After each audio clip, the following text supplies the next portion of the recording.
On the 1st of May 2010, a young woman made a 911 call claiming that someone was trying to kill her.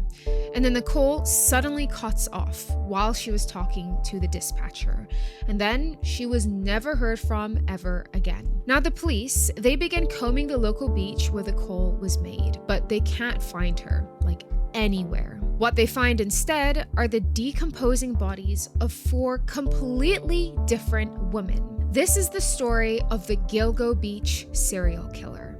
Now, guys, this case is so complex, and at certain points, if I'm being so real with you guys, it might be hard to follow because there's just so many victims, and this case spans multiple years. I'm talking decades. So this is going to be a two-part video due to all of the details. So just prepare yourselves to, kind of log in and pay attention when needed. And I do want to give a disclaimer. This case is pretty brutal. There's a lot of dismemberment and just brutality against vulnerable groups of people, especially, specifically women. So viewer discretion is advised. Now, when I was researching this case, there was just so much overwhelming information. And don't get me wrong, it's very interesting in a lot of ways, but there was also a lot to take on. So I'm going to really try my best to explain this story in the best way that I can. But let's not waste any more time and we're going to get straight into it. So prepare yourselves, guys. In the early morning of May 1st, 2010, in Long Island, New York, we're talking like 4 to 5 o'clock in the morning, a woman calls 911. Hello, you dialed 911. What's your name? Shannon Gilbert. The woman on the other end of this phone, her voice is shaky, a little quiet, a little hesitant. Do you need the police? Yeah. What happened? The dispatcher is asking the regular questions that they would to try to understand the situation. And very suddenly, Shannon is just like, these people, they're trying to kill me. They want to kill me. And then there's some things going on in the background. You can't really make out what's happening. And then she just goes, please stop it. What are you going to do to me? What are you going to do to me? Over and over again. And then suddenly she screams and then the call just cuts off. And the dispatcher is on the other end like, hello? Are you all right? Is anyone there? But of course, there was no response from the other end. Now, the woman who made that call was Shannon Gilbert. She was 24 years old and she called 911 in a distress call. Obviously, someone was out to get her. We don't know who or what exactly was happening, but this call lasted for around 20 minutes, which is a relatively long time. So this conversation is just kind of like a short summary as to what happened, but it escalated very, very quickly, starting from a bit of hesitancy to say what was going on and then just a lot of commotion, screaming, and then the call cuts. Now, this whole time while she was on the call with 911, she was claiming that someone was out to kill her, but she never said who was out to get her or what was really happening. Now, of course, after this call, the police head over to where the call was made to, investigate and figure out what the heck is going on, because this woman called 911 at 4 to 6 a.m. in the morning. Now, when the police arrive to said location, they come across a man named Michael Pack. And what I'm going to explain next is all of the events from his perspective, okay? So you always have to keep in mind that these are things that he is claiming. So we don't know 100% if this is true or not. Now, Michael Pack was Shannon's driver, and Shannon worked as an escort. And she was looking for work through Craigslist, and they were actually in Manhattan that night. They were kind of driving around. He's her driver. It seems like they have some sort of working relationship together. And basically at one point when they were driving around Manhattan, she got, contacted by a client saying, hey, I'm in Long Island. I want you to come out, provide me with your services and I'm going to make it worth your while. And the name of this client was Joseph Brewer. Now, this was a long drive away. It's probably nearly 2 hours from Manhattan to Long Island, but it seemed like he was going to make it worth her while. So she was like, okay, yeah, fine. I need the work. So they drove over there. Now, when they arrived to this man's house, everything was pretty normal. She goes in to conduct their business and Michael Pack is waiting in the car outside. It seems like he's also there as a sort of buffer between Shannon and clients that she meets, also maybe for like protection. So he was just waiting in the car for her, and some time passes. And then as Michael Pack is just kind of sitting there, waiting around, the client, Joseph, heads over and just taps on the window and is like, "Yo, dude." And Michael brings the window down and is like, What's going on?" And he said, Dude, Shannon does not want to leave the house. Like, we've conducted our business. It's time for her to leave. And she just doesn't want to go. She's freaking out. And I have no idea why. She looks paranoid as hell, blah, blah, blah. All of this, right? And this was around the same time that she had called the police. Now, obviously, a lot of details are a bit unclear as to what happened next because this is all from Michael's perspective. But essentially, he said Shannon pretty much freaked out and he was trying to go over and like comfort her and ask her, like, what's going on? Did something happen between you and Joseph? But she wasn't really explaining anything. She just freaked out and then bolted and she ran. And then she headed over to a neighbor's house because where they had met up with Joseph was in a residential neighborhood in Long Island. And she goes over to the neighbor and she's like frantically knocking on the door, like, let me in, let me in. Clearly, this is a woman in distress. So the neighbor opens the door. It's also like 6 o'clock in the morning. So this is like very unusual. And he's like, "What's going on? Are you okay? Like, come inside, sit down, take a moment. I'm going to call the police." But as soon as he mentions that, she, realizes this and bolts out.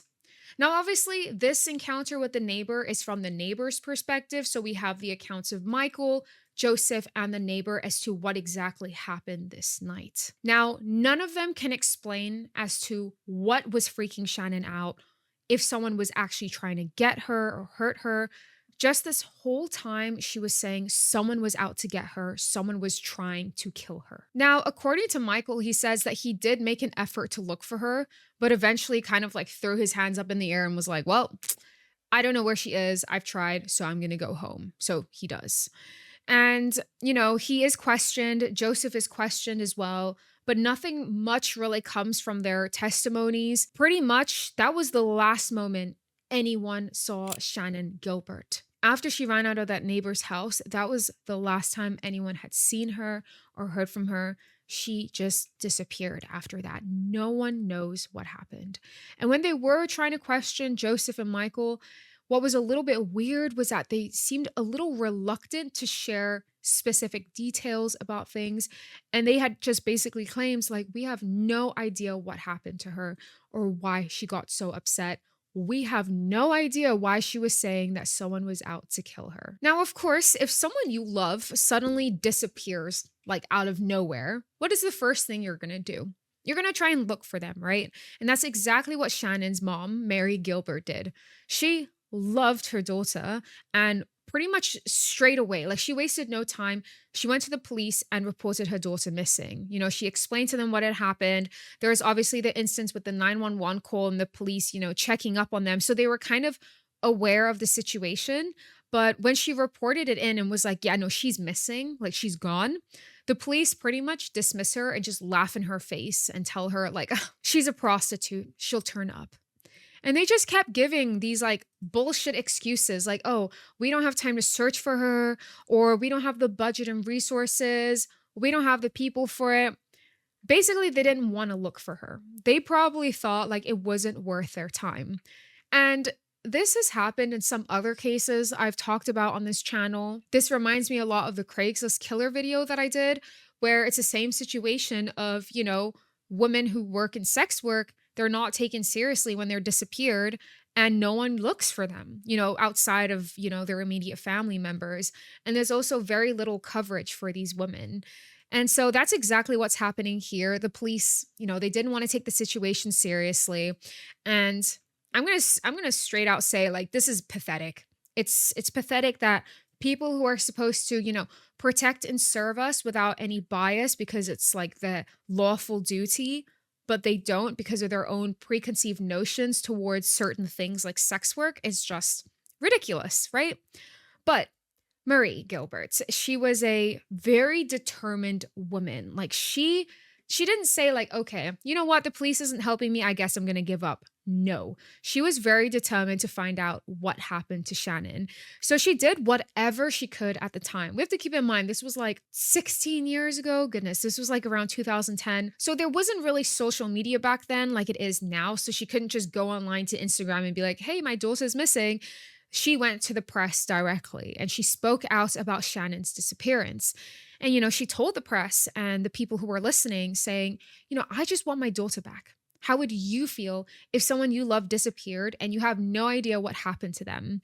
And she also told the press, like, look, she's more than just a sex worker or an escort. And the fact that media is like labeling, her in this way dismisses her as a human being. She just wanted some answers. She just wanted to know where her daughter was. But even though Marie was trying her best to, apply this pressure onto the police via the media, it was starting to get picked up by people in the community. It still took them around 8 months before they agreed to even look for Shannon in the area that she was last seen on Long Island. So in December of 2010, the police say, okay, I guess now after 8 months, we'll go look for her. So that is actually what they did. They went to Ocean Parkway specifically because that's where she was last seen. Now, Long Island is literally a long island, and Ocean Parkway is kind of like this stretch of beach on the coast. So that's kind of the last general area that she was seen in. You have the coastline and then like a highway, and then beyond that you have like the inlands, I guess, the neighborhoods and the forest and whatnot. And she kind of disappeared in between that area. So they did have a whole operation to look for her. They had the, canine dogs. There was a bunch of police officers there. And at the same time, this got picked up by, the press. So there was also a bunch of reporters there. And this was like a huge commotion because this wasn't that usual for this neighborhood to have someone go missing and then for them to conduct this like huge search for this person. So people, naturally were very curious. So early that day in December, the search commences and police with their dogs are walking around, they're sniffing, trying to find something. And one officer with a dog, his dog like picks up on a smell, right? He's like reacting to something. So the officer follows his dog and he is brought to basically this burlap fabric that's on the ground. And burlap, if you don't know what that is, it's like a sort of fabric material. And when the officer looks at it at first, like that's all he can see, the fabric. But then when he kneels down and takes a closer look, he sees that inside of the burlap is skeletal remains. And it's been like tightly wrapped and bounded in this burlap. Now, when this was discovered, everyone was like, oh my God, there's a body here. This must be Shannon Gilbert, the woman who went missing 8 months ago, and no one has seen her or heard from her since then. So when they found these remains, their first thought was, of course, to notify Marie Gilbert. So the police contact Marie Gilbert and they tell her, Mrs. Gilbert, we have found your daughter. Now, Marie, she received the call that no mother would ever want to receive. It's hearing literally the worst news you could ever hear. And she was absolutely devastated by this. After months of fighting and searching for her daughter, speaking out about Shannon's disappearance to literally anyone who would listen, now they finally put in the effort to look for her. And then they call her up saying that, yeah, we found her and she's dead. She was completely heartbroken over the situation. But of course, they still had to, confirm that the remains really was Shannon. So Marie had to go in and they had to, clarify these things. And she told the police, like, Shannon actually has a distinctive characteristic that maybe we can just make sure it really is Shannon. It was almost like Marie didn't really want to believe it at first. Like there was just so much doubt, like, no way, it's Shannon. Like, could it be? And then she remembered that Shannon actually has a titanium jaw, a titanium plate in her jaw, because she unfortunately used to be abused by her boyfriend. So, Marie Gilbert tells the police about this. So they check. And guess what? It wasn't Shannon. So they call Marie up again and they tell her, yeah, now that you've shared that information with us, we can tell you now that it's definitely not Shannon Gilbert. I mean, poor Marie, that whiplash, I can't imagine the emotional turmoil that she had to go through for so many months to be told, yeah, we found your daughter, but she's dead. Actually, it's not your daughter. Never mind. We don't know where she is. Now, this is really not a good look for officers. You, of course, have to confirm the identity of remains if you find them. There's like a procedure in place, or like you have to find out certain information. Perhaps they didn't have access to information about, Shannon's titanium jaw, but to put Maria through that whiplash is just crazy. It's crazy to put someone through that. But the main question now was, if that wasn't Shannon Gilbert, then whose remains were those? 2 days after they found those skeletal remains, and at first they thought it was Shannon, but turns out it wasn't, they decided to return to the area to see, if they can find more information and also to see if they can actually find who Shannon Gilbert was. Now, what was already a huge search party has just expanded by, a lot. It's a huge search party now, all along the side of Ocean Parkway. So they were looking all around where the original remains were found and beyond that. And the place where the remains were found was in a kind of dense, like overgrown brush area. And it's quite easy to just walk past or drive past it without noticing anything, which is probably why no one ever noticed like a huge burlap wrap right there until, the officer and his dog found the remains. So the search in that area commences, as normal or as normal as it can be looking for human remains. And as they were looking, they find three more skeletal remains. Yeah, all wrapped in the same exact burlap in the same way. Now, at this point, they have now found full skeletal remains, and at least three of them have been wrapped in burlap, bounded by burlap. They are all dumped within that same stretch of Ocean Parkway on Long Island, and they soon find out that these remains are all female. Now, the way that these remains are wrapped, it's very intentional, like I said before. This did not seem like to them like some sort of random rage killing where someone was in a haste and had to get rid of these bodies very quickly. This was someone who was deliberately hunting women, and they realized that this person was using this area as their dumping grounds. When the news broke out about this, it exploded in the Long Island community. People were freaking out. People were like, one remains is, yeah, scary, but four is terrifying. Who is this person? How long were the remains there for? Who are these women? Like, what did they do? Where did they come from? How long have their remains been there? And of course, when the police announced this to the public, everyone is having all of these questions. All of these reporters are trying to find out more information. And of course, they, at this point, still don't know who these remains are. They have not identified any of them yet. But this is the moment they realize that they're dealing with a serial killer, potentially someone who lives amongst, the Long Island community, someone who has been doing this maybe for a long time. Maybe it could be your neighbor. Maybe it could be a police officer. But before we get into that, let's talk about who these remains were. Who were these victims? None of them were Shannon Gilbert as they initially thought. So who were they?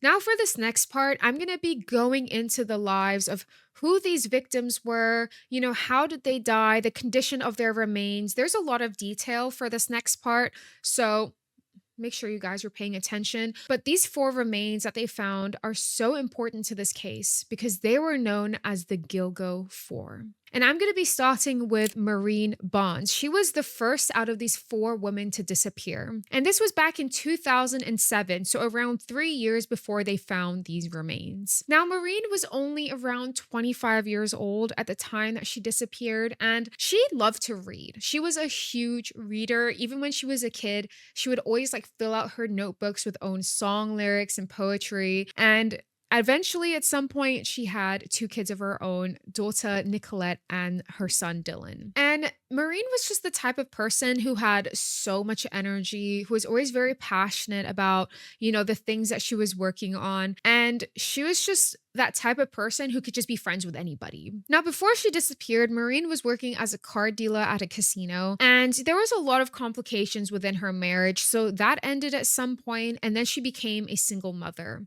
And now she was responsible for a mortgage and raising two kids. And obviously, working at a casino was not enough money for her. So she quit that job and then worked as a seasonal telemarketer so she could try and cover her bills. But even then, that wasn't enough. Like she was really, really struggling. And her husband wasn't really much help either.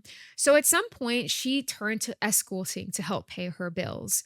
And as many other women in this case, they all used Craigslist to advertise themselves. But Maureen did go by a fake name as well. A lot of these women use fake names to protect their identities. Now, for Maureen, her situation was that she would have to make short trips to Manhattan and then back to Connecticut because she lived in Connecticut. So it's around 2 hours of driving every time, which is like 4 hours in total for back and forth, which is kind of a lot. So she was doing this for a good while. And then eventually she had enough money where she felt like, okay, like I'm good now. I don't need to do this anymore. So she stopped for 7 months.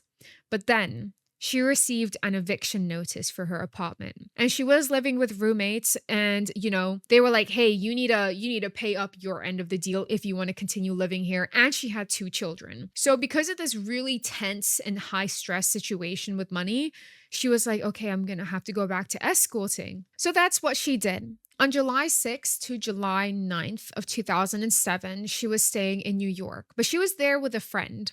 She had a friend where they would kind of do this escorting job together. It was kind of like, a partnership, but also doing something with your friend. So you have some company, someone to keep you safe, someone who like can keep tabs of your whereabouts. But at 11:43 p.m. on July 9th, she made a last known phone call to a friend of hers who was back in Connecticut. They were just having a normal conversation. And then she told her friend, like, "Hey, I need to leave now. Like, I'm actually going out to meet a client."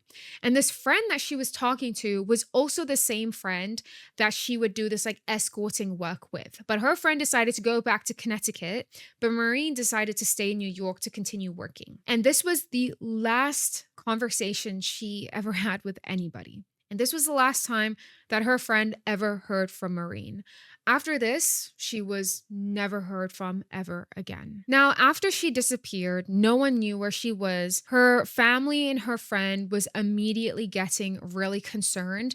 And her friend knew that it was really serious when Maureen missed a court date. And it got even more serious when Maureen missed the birthday of her daughter. And this is when she kind of had this feeling of like, okay, like I don't know what's going on, but I don't think Maureen is okay. Like something really, really bad has happened to her. And while she's already having all of these, thoughts of doubt, she gets a phone call from a man who seems to be like on a burner phone. It's from like a weird random number. So she picks up the phone and she's talking to this guy. He sounds calm, he's intentional with his words. And he asks the friend on the phone, like, "Are you from Connecticut?" And she was like, yeah, why?" And he was like, "Oh, just because I met another woman who is also from Connecticut. Maureen, right? Yeah, like I know her. I saw her, in his words, in a whole house down in Queens." And she was a little bit like, okay, this is weird because that's not true because she worked as an independent escort. But then he started describing what Maureen looked like: blue eyes, brown hair. She had a tattoo with like a sort of name like Nicole or something on her arm. And that's when her friend thought, okay, so maybe he's not bullshitting. Like he clearly knows what Maureen looks like. And then, she said like, "Yeah, actually that's my friend and she's missing." And he goes, "Okay, like, I can give you the address of where I saw her."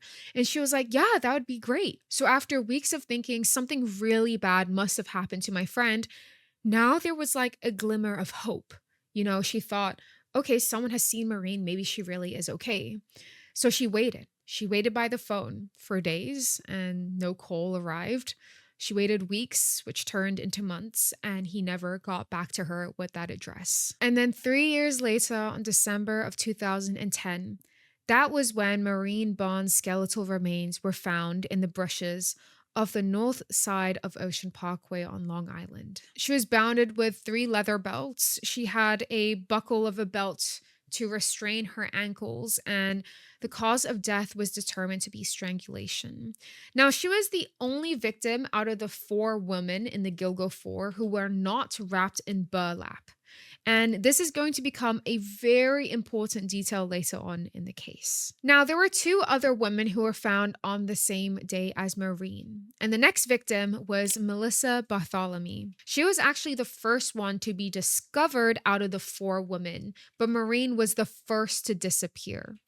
So her remains were found by cadaver dogs sniffing around that area, and her remains at this point were skeletal as well. They were all skeletal. They had all been there for a really long time. Now, she was wrapped in camouflage burlap, unlike Maureen, and later on, she was able to be identified using DNA from a toothbrush that was found in her Bronx apartment. Now, Melissa, she was a pretty small woman. She was around 4'10". She weighed 95 pounds, and she also had a younger sister named Amanda. Like, they were really close like this. They were best friends. They would call very, very frequently. Melissa could only be described as someone who was so bold and fearless and had this big dream of moving to New York by herself to pursue better opportunities and to eventually save up enough money to open up her own salon because she had a cosmetology license. And that was what originally brought her to New York. And her mom admired that about her, to like go out of her way to chase her dreams and ambition. But it was hard in New York. It's expensive. Everyone out there is chasing their dreams. So she really struggled to get her business off the ground. And at one point, because she was really struggling, she ended up turning to escorting. And kind of the same situation as Maureen, she advertised herself on Craigslist. She used an alias, but it was great in the sense that she was independent. She was doing things on her own terms, and she always tried her best to be as careful as possible. She was very meticulous about how she would meet these men and when she would meet them and how many of them she would meet at once, type of thing. But then on the evening of July 12th, 2009, she texts her sister Amanda and she tells her, I'm actually going to go meet someone. Like, I'll be back in the morning. Like, don't worry about me. And that was the last time that Amanda had spoken to Melissa. But the last time that Melissa was seen was actually sitting on the curb outside of her apartment building. And it's clear that she was kind of waiting for someone, but you do eventually see a car pull up, and then she gets into this car and they drive away. And then a week later, her family immediately reports her as missing because Melissa was someone who always checked in with her family, always called her sister. So when they didn't hear from her, they knew something was wrong, and they had a really, really bad feeling about it. And Melissa was only 24 years old at the time of her disappearance. The third victim of the Gilgo Four was Megan Waterman. She was also in her early 20s when she disappeared. She was only 22 years old as well. Like, all of these women were so young. And when her body was found, it was also wrapped in a camouflage burlap, bounded with duct tape, the same way Melissa was. Now, Megan had a really rough upbringing. Her mother was struggling, her father wasn't in the picture. And when she was a teenager, she got in trouble with the police a lot. She also spent time at a youth detention center, and she had a really hard time, but she didn't let her struggles define who she was. She was more than just her pain. The people who knew her described her as someone who had this sort of boundless energy, and she was just fiercely loyal to those in her life. In other words, she was a fighter. And at just 17 years old, she had a daughter, Liliana, who she also called Lily. And her daughter pretty much completely changed Megan's life around. Megan's brother even said that Megan loved her daughter. Liliana was everything to her. She was working 2 minimum wage jobs just to try and support herself and her daughter. But as hard as she tried, it just unfortunately wasn't enough. So by 2009, she ended up falling back into old patterns, even though when she had a daughter, she was on a better path of recovery. She did end up going back to using substances and, going out partying. And at one point, she's out in a nightclub in Maine and she bumps into this man. His name is Akeem Cruz and he's from Brooklyn. And he's not a good guy. Yeah, he's very manipulative. He's telling her all of these things like, I love you. Let's start a family together. You can bring Lily. I'll take care of you guys. You don't have to be an escort worker anymore. We could buy a house together. But the reality of the situation was that Akeem Cruz was a sex trafficker, dressing, himself up as a man who wanted to be in a genuine relationship with her. Keep in mind, she was really young. She was only in her early 20s throughout all of this. She was almost like a kid herself. And she was in a really tough situation where she was being manipulated by this man. And there was a lot of times where he would bring her to Long Island, where they would stay at this sort of Holiday Inn hotel so she could conduct business there and meet with clients. But during this time, she did leave her daughter with her mother, so Lily's grandmother. So she didn't bring Lily with her to Long Island while she was, doing escorting. Now, this was fully controlled and managed by Akeem. Pretty much, he determined, where Megan would have to go, who she would have to meet up with. And he was like clearly a really dangerous man. He did not have her best intentions at heart. There was this one time where he left his gun under her daughter's pillow when she was only 3 years old, which is just so crazy to do. So it shows you exactly the type of man Akeem Cruz was, and he was clearly just exploiting Megan. Now, during this time, though, even though she was away in Long Island, doing her business, she was always calling home. Like every single day, she wanted to talk to her daughter. And on June 5th, she called her mom and spoke to her daughter, Lily, and, said, I love you. I love you too. Like, I'll talk to you tomorrow. And that was the last time that she ever spoke to her daughter. And that was the last time Lily ever heard from her mom. Then at around 1:30 a.m. on June 6th, which by the way is we're in 2010 at the time that Megan had disappeared, there was this hotel CCTV that captured Megan walking out of the hotel lobby alone, and she left without anything. She left without her wallet, her money, or her ID. And this was the last time that she was seen alive by anybody.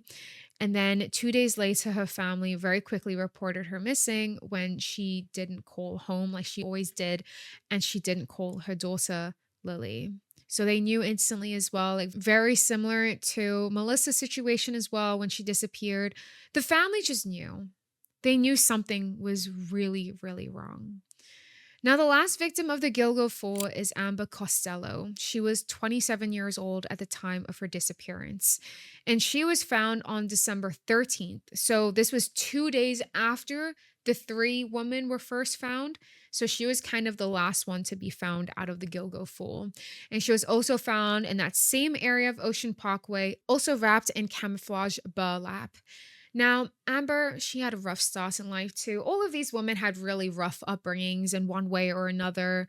They were vulnerable women, looking to make more money by escorting because they were just struggling that bad in their life that they had no other option or they felt like they had no other option. Now, for Amber, she was sexually assaulted when she was 6 years old, and this left a really severe permanent psychological scar on her family and of course on her as well, and really struggled with addiction issues to alcohol and drugs and a lot of health problems.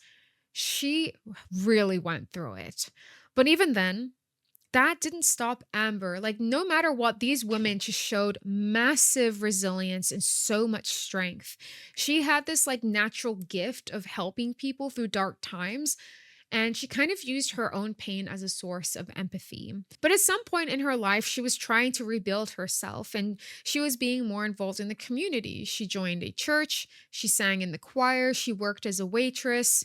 But at some point, when she was living in Florida, her debt started becoming completely unimaginable. It was just accumulating like so much. Now, at some point, it seemed like her sister helped her move to New York. I think they were trying to start like a new life there, or they were seeking out better opportunities there. But at the same time, she kind of fell back into issues with substance abuse, and she did go to rehab for around a month. So she was trying to get better, but then eventually relapsed. And then at some point, she ended up moving into this really small house with a bunch of roommates.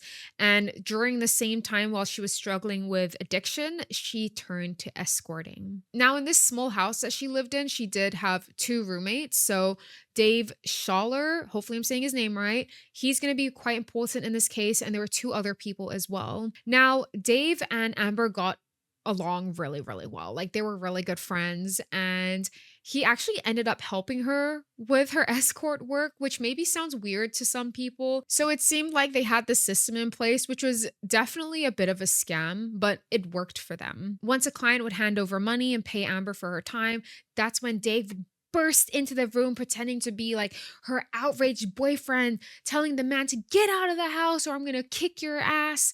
And, Amber would pretty much just be able to kind of sit there and not really have to do anything. And this situation worked for them so many times. So they had a clear like system in place that was working for them as a way to kind of make more money. Then on the night of September 1st of 2010, as usual, a man came over to the house. Now this guy who came over was huge. Like he was over 6 foot tall. And not only was he tall, he was like big as well. Like he was a big guy. He had this like bushy hair. He's wearing glasses. He was described as someone who kind of looked like an ogre, which is not a very nice explanation of someone, but it was fitting, very fitting. And as usual, they executed the boyfriend scam where, he would bust into the room and tell the guy to F off. And, it worked. The man left the house. But then later, the man texted Amber on a burner phone saying, that was not nice. So do I get credit for next time? And, that was kind of it though. Nothing really happened beyond that interaction. Until the following evening, so the next day, this same number contacted Amber again. But this time, he didn't want to come over to Amber's house.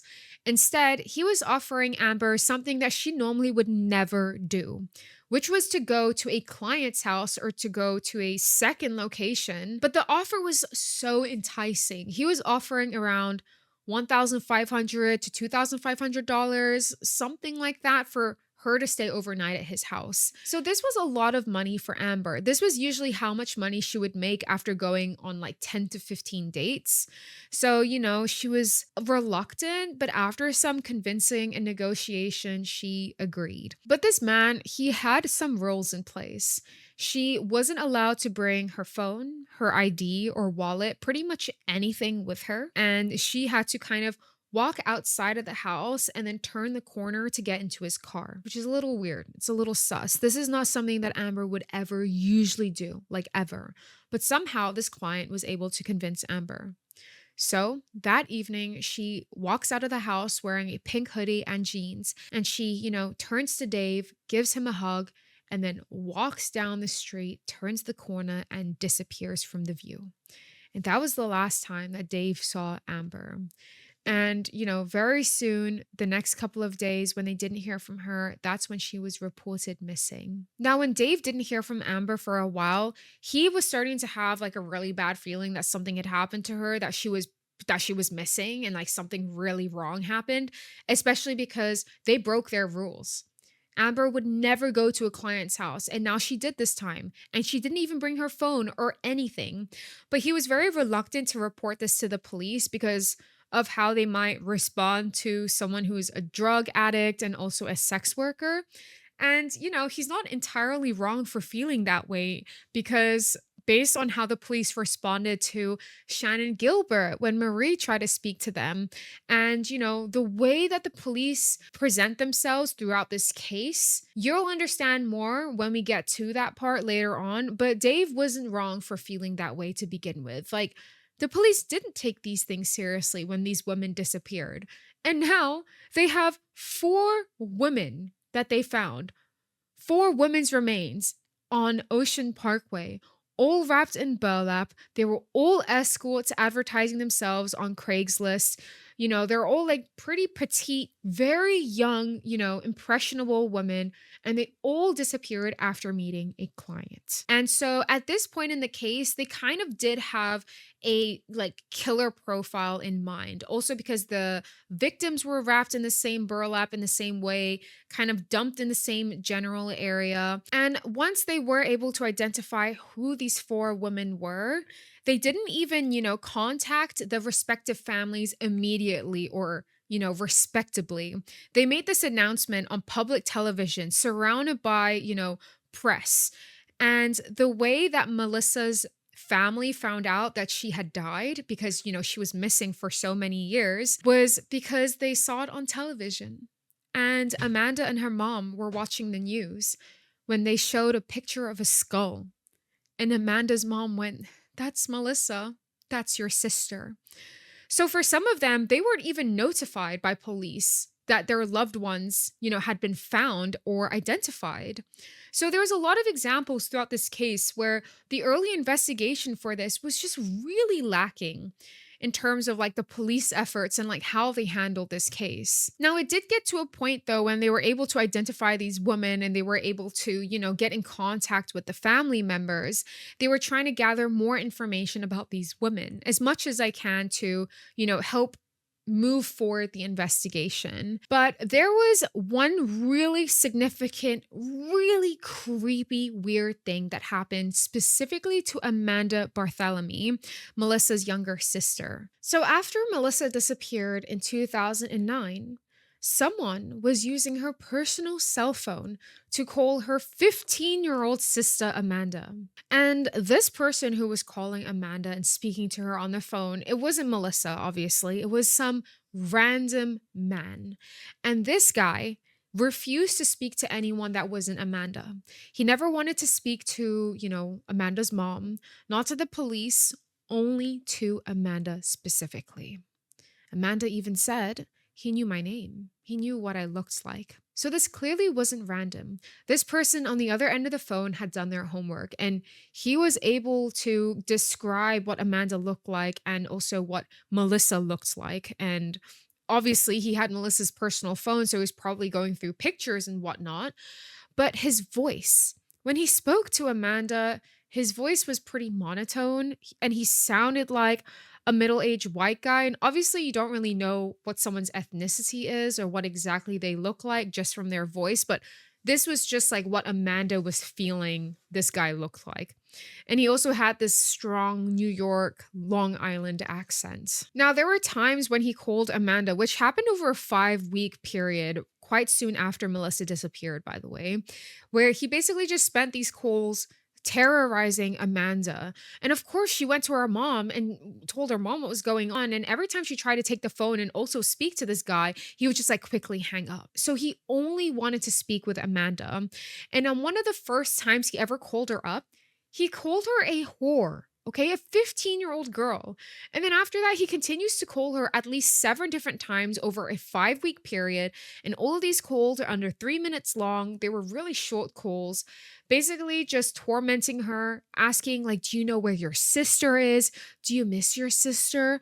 And also saying really creepy things like, oh, I have your sister's decomposing body here. I'm watching it decompose. Clearly, this person was sadistic and was just doing whatever they could to get a reaction out of Amanda. It almost seems like this person who is probably the killer, right? I mean, that's what they were assuming. The connection is like very obvious. It was clear to Amanda that this was someone who wanted to get more out of the killings. Like, killing her sister wasn't even enough for him. He needed to continue to terrorize Amanda, a 15-year-old girl. Then, on one of the last ever calls he made to Amanda on August 26, he said, "Do you think you'll ever see your sister again? Well, you won't, because I killed her." Now, when this was happening, Amanda was terrified. Even after these calls stopped, she really struggled to live like a normal life. She was scared of dating, like of any man that she could be like talking to or meeting could potentially be this guy. Like, I can't imagine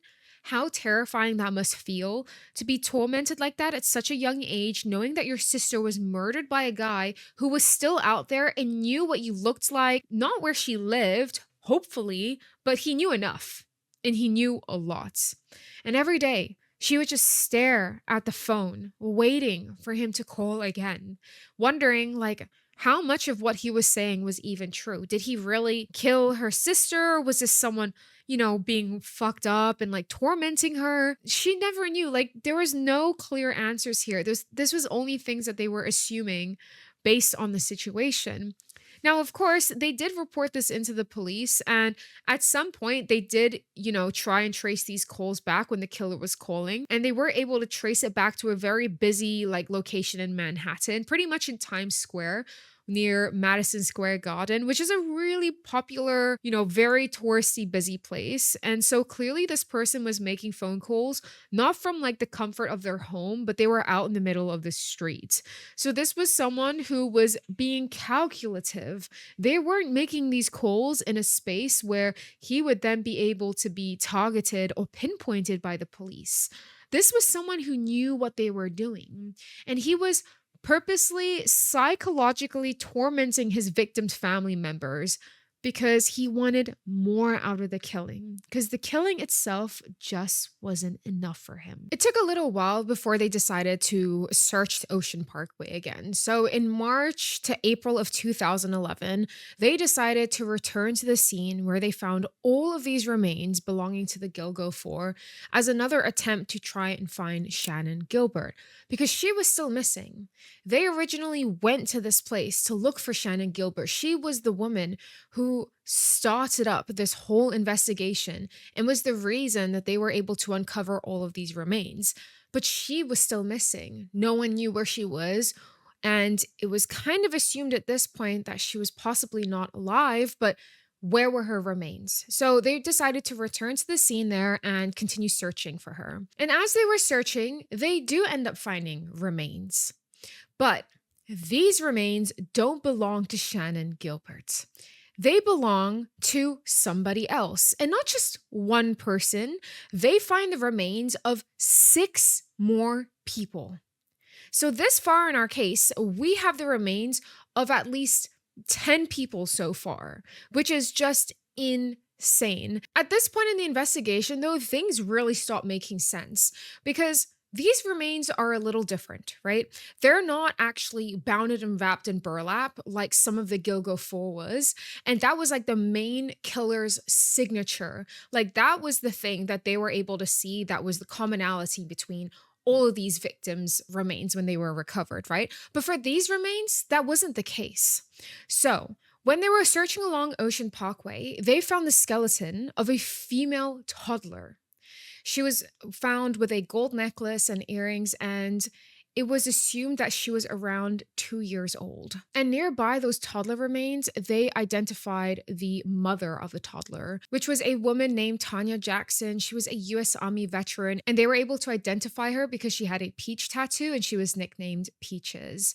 And so not only do we have, these new remains that were found that were not wrapped in burlap, but now we have the remains of a child as well. So now this is like a completely different, victim profile from all of the other women that they had previously found. And not only that, it gets weirder because the third set of remains that they find belong to a biological male wearing female clothing. That was someone who was likely of Chinese descent, and they were estimated to have been there for around 5 to 10 years. So this person was missing for a very, very long time, and identification of who this individual was quite hard to determine at the beginning because of just how long the remains were there for. But now, what was already a community on edge by all of this, now things just exploded even further, if that was even possible. Because now this wasn't just 4 women anymore who were sex workers. Because when these 4 women were found, as we know, the police were unhelpful for a lot of reasons. They were telling the wider community not to worry because these are sex workers, therefore you won't be targeted, as a way to try to comfort people, to put them at ease, even though that is so wrong in so many different ways. But now that they had found the remains of a child and possibly a trans woman, this whole profile that they were building up of, this serial killer and like what they like to do with their victims and who they like to target, all of that just kind of went out the window. And now things were looking so confusing and people didn't know how to handle it. Really, people did not know how to react to this. Everyone was pretty much freaking out. But people were not only freaking out because they had found more remains, people were freaking out because they found even more than just a child and the mother of the child, and possibly a trans woman, they found several dismembered body parts as well. And when they found these remains, they saw that these remains actually belong to other victims that have been cold cases for years, some decades. They had found so many dismembered remains that it was really hard to identify who this person was. Because I'm talking like they found one skull belonging to an old case from over 30 years ago. Then they found another skull, hands, and a foot that belonged to another cold case from over 20 years ago. Now, these two cold cases I will be diving into in episode 2, but the other dismembered remains that they found belonged to another woman, and she was Jessica Taylor. And the reason I'm talking about her in episode 1 is because her remains were actually identified relatively quickly. Now, Jessica Taylor's remains were also found along Gilgo Beach around the same time that they had found the remains of all of these other victims. And the reason they were able to identify her relatively quickly is because they were able to connect her DNA and remains back to a torso that they found in 2003. So now, at this point of the investigation, this is what I meant at the start of the video. Like, there's just so many victims, so many details. It's so brutal in so many ways. Dismembered body parts being stretched along this coastline of Long Island. Now, this wasn't just a crime scene from 2010 anymore. This was now connected to cold cases going back decades. So now we have a community here asking out loud, like, what is going on? Is this one serial killer like everyone thought it was at first? Or is it multiple killers? Or is this stretch of Ocean Parkway just a place that killers come to dump human bodies? But we're going to take a moment to go back to Jessica Taylor and talk about who she was. The third victim of all of these scattered dismembered remains. Kind of visualize this case in 3 sets, if that helps. They first found the Gilgo 4 women, then they found these other 3 set of remains that kind of are separate and very different from the, serial killer profile of how he liked to wrap his victims in burlap. And now you have this third set of dismembered remains that are connected to a woman who went missing years prior. These were cold cases. So Jessica Taylor, back in like 2003, she was only 20 years old at the time she went missing. She was living in Manhattan and also shared a similar profile to the Gilgo 4, as in she was also an escort, a sex worker. But she was working as a prostitute since she was 17 years old, which was a child. She was a child. And she came under control of a pimp and was pretty much just forced out onto the streets at just 17. So she was clearly a victim of sex trafficking. Now, she was last seen on July 21st of 2003. And no one knows what happened to her or where she went. But 5 days later, her torso was found in Manorville. Now, Manorville is also in Long Island, but it's kind of inland. It's not like on the coastline. So it's kind of in a different area to where her other remains were found years later in 2011. But when her torso was found, it was laid on top of these branches in a kind of like delicate way. And a big chunk of her torso was missing a piece of skin. And that was because Jessica had a tattoo on her body. So clearly, the killer wanted to deliberately mutilate her to make sure that identification would be even harder. And, they were successful in a lot of ways because she was a cold case for however many years from 2003 to 2011. No one was able to identify her until in March of 2011, when they found her skull, her hands along Ocean Parkway on Gilgo Beach. And that was when they were able to connect it back to that torso in 2003. So if we just take a moment to kind of like step back and look at everything together, we now have 5 missing women who have been identified. We have the Gilgo 4 and Jessica Taylor. There's also the toddler and the mother, Tanya Jackson.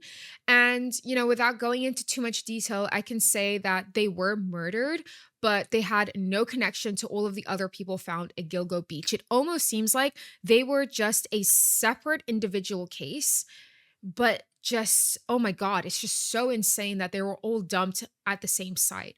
but it seems like it wasn't by the same killer. Like that is a separate case. And then we have the remains of two other women that I'm going to be talking about in episode 2, and a possible trans woman who could not be identified. But the Gilgo Four is kind of what started everything. This was what, sent a huge shockwave through Long Island in 2010. And they thought that was that, and they thought, okay, we found four remains and now we have to find Shannan Gilbert. But it turns out the Gilgo Four was only the beginning. And speaking of beginnings, we go back to where this whole thing started with Shannan Gilbert, right? Her 911 call, her disappearance, and her mother, refusing to let the police move on and making sure that they dedicated themselves to actually trying to find Shannan because she was the reason why they returned to the site and why they found all of these remains to begin with. But even then, it took nearly 2 years for her remains to be found. We've spent all of this time talking about all of the other women that were able to be discovered and identified because of Shannan, but what happened to her? Where was her remains? You might be thinking, were they ever found? And they were. In December of 2011, her remains were found in a marsh between Oak Beach and Ocean Parkway. So this was kind of a half a mile from where she was last seen. And her case is so strange and inconclusive in so many ways because the police actually concluded her death as an accidental drowning. They pretty much said, what had happened was Shannan panicked when she ran off into the woods that night and she ran into a marsh, which is kind of like a swamp, like muddy ground, and pretty much drowned and died. So they determined this to not be like a homicidal murder. This was not connected to, the killer whose victims that she had exposed. None of that. This was just a tragic accident. And in the end of it all, the cause of her death was pretty much undetermined. Now, can you imagine being her family and just like all of the things that they had to go through for so long, hearing about the tragedy and the horrific nature of this case as they reveal all of these different women whose remains that they had found and still not having answers for Shannan. And then when you finally hear that they had found her remains, they tell you that the cause of her death was undetermined. Like that almost makes no sense. How could you say that considering where she died, when she died, and just the weird nature of this case as a whole? So her family, they just couldn't accept this conclusion. So they ended up actually hiring their own forensic pathologist. His name was Michael Baden. And now he was quite a high up, really high credential, really well experienced person in his field. He was like the former New York chief medical examiner. So he was a reliable person and he conducted his own independent autopsy, like separate from the investigation and separate from the police. And he had found that Shannan actually had damage to her hyoid bone, which is like a small bone in your throat that can be fractured via like strangulation. And not only that, her body was actually found face up, which is apparently really uncommon in drowning victims. So now you have this separate autopsy, right, from someone who's like really well respected in his field. And he even said himself, there is no evidence whatsoever that Shannan Gilbert died a natural death. And it just makes no sense. Like, her remains is probably one of the most strangest and unresolved questions of the entire case, right? Like her body was found face up. They're saying it's just like a weird coincidence, but she has a broken bone in her neck. None of the details are adding up. Even then, it was never connected to this case. Like her death was never connected to the main killer of this case. To this day, it was still closed off as pretty much like inconclusive that she died a natural death, that it was just a tragedy, an accident. And as crazy as all of that is, it gets crazier. Like, I feel like this case just gets crazier and crazier with every line. And this next part is such a tragedy as well, because in July of 2016, Marie Gilbert, right, Shannan's mom, who spent months searching for Shannan, never stopped fighting for her daughter because she loved her so much and wanted answers. She was actually stabbed to death by her other daughter, Sarah, Shannan's sister. And Sarah was suffering from schizophrenia, and she was later found guilty of second-degree murder. But Sarah stabbed Marie 277 times and bludgeoned her with a fire extinguisher, which is just like, I'm completely blown away. Like when I found this out, I was just like, how does this case just keep getting more and more tragic for not just the victims? Of course, their lives being taken away so young is so horrible, but the amount of other people connected to this case and how their lives were affected by all of this, even indirectly, is just so crazy. She spent years looking for Shannon, for her missing daughter, only to be killed by her other daughter. And the most, tragic thing about this whole thing was that the investigation for this case actually ended up stalling for so many years, right? But let me kind of do like a summary of so far because I feel like I've just spat out a lot of information to you guys. So by 2011, we have 10 sets of human remains, we have a suspected serial killer, and we have cold cases pretty much stretching back to 1996 of those, three women, one of whom I talked about in this video, two of whom I'll talk about in episode 2. They were cold cases. We have the whole community living on edge. They're terrified that a killer is living amongst them beneath the shadows. It could be anybody, it could be your next door neighbor, it could be your doctor, it could be a police officer. No one knows. This was someone who was able to blend into the community for so long, someone who was able to go unnoticed for so many years. And you would expect that there would be some urgency, right? To find out like who this person was to make sure that they couldn't hurt somebody else. But the investigation, yeah, ended up, going cold pretty much. And nothing came of it for so many years. I think it was only until 2020, nearly like 10 years later, where the investigation was able to pick up again. But there was a lot of reasons as to why this happened, and it's honestly so frustrating. So, one of the first problems was that the crime scenes of where all the remains were found didn't belong to one agency. It gets a little bit political now when it comes to all of the different police officers, not police officers, but police like jurisdictions that were involved. Because basically, what we have here is different bodies found in different counties with different jurisdictions, with different chains of commands and priorities. So you have a bunch of different people fighting over this case. You have the FBI, you have the Suffolk County Police, you have the Nassau, hopefully I'm saying that right, County Police, and even the NYPD, and they're all kind of fighting with each other, fighting over territory and, trying to take over the case. But it wasn't like everybody was, kind of going in this ego battle. There was a lot of people involved in this case that wanted to do right by the victims, that wanted to find who this killer was, because this affected them too, like in their like personally, in their hearts, because they were also members of the community here. So they wanted to catch this guy. But there were some people who were really preventing the progression of this investigation.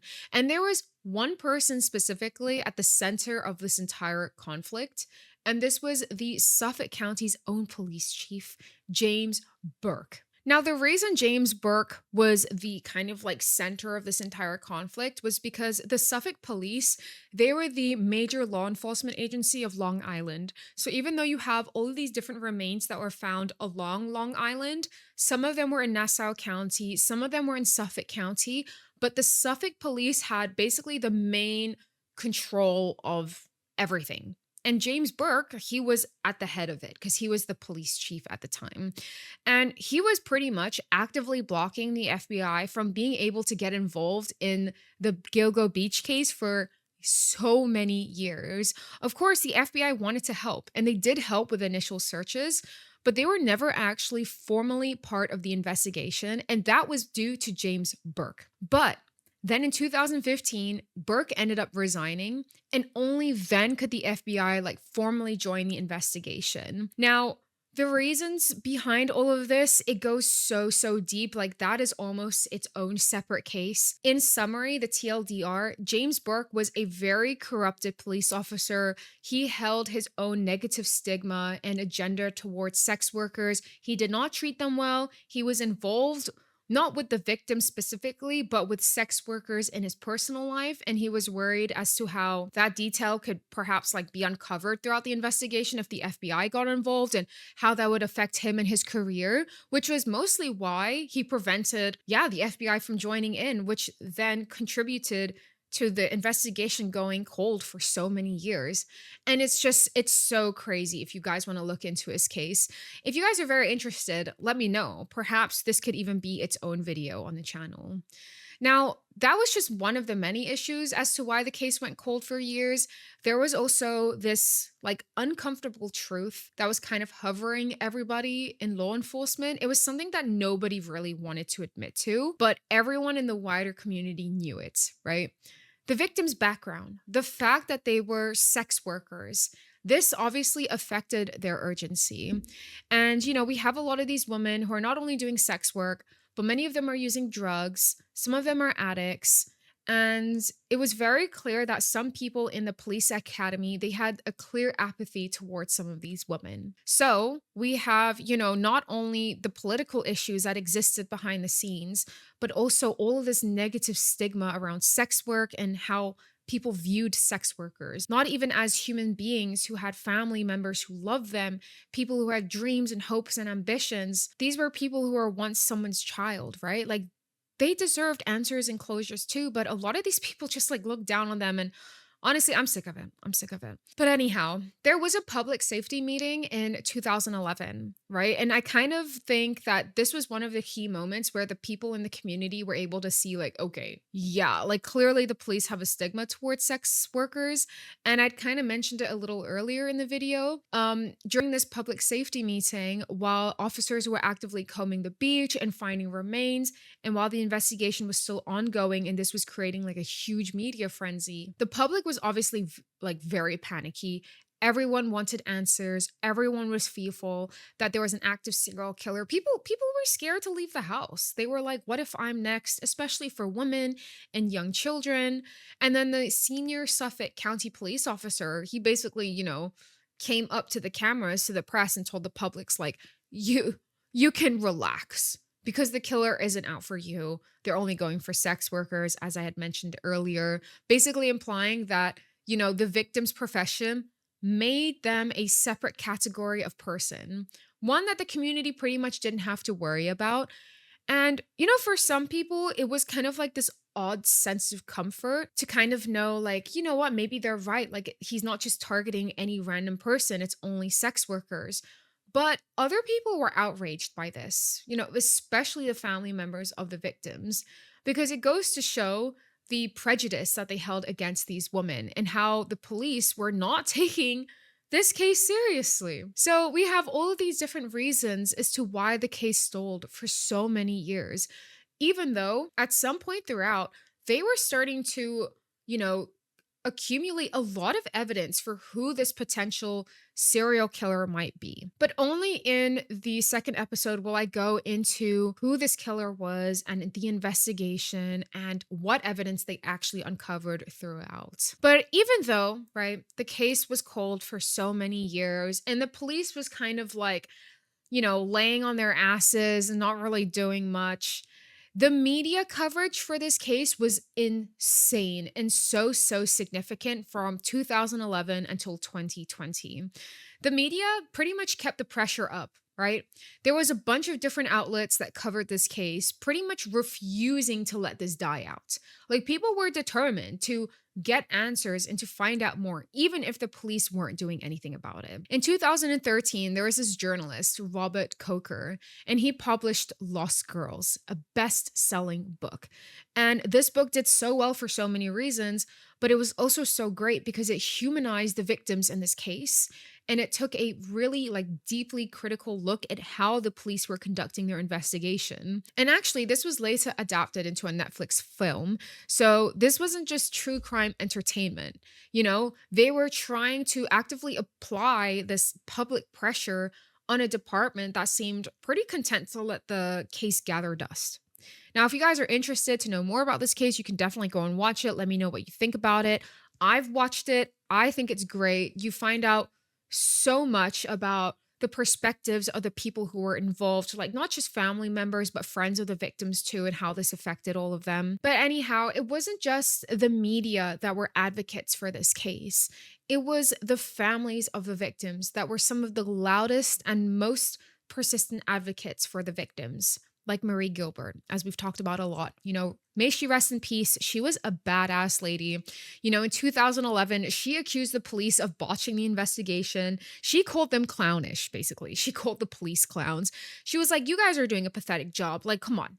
What are you guys doing?" She called them out on their BS. And other family members of the victims agreed with this too. They were also trying to push for answers and to continuously remind the media that the victims in this case were human beings, not just a news story, not just sex workers, but they were people too. But even then, with this case going cold for so many years, how this case picks up again in 2020 and how they were able to find the killer, the investigation part of this case is crazy.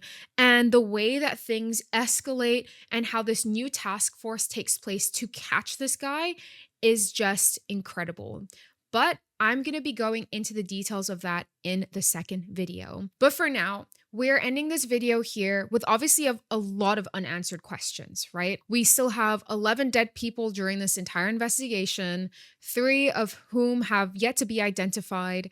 But I'm going to, uncover more of this in episode 2, and I'm going to answer all of your guys' questions. As always, guys, if you enjoyed today's video, make sure you guys leave a like and a subscribe if you haven't yet.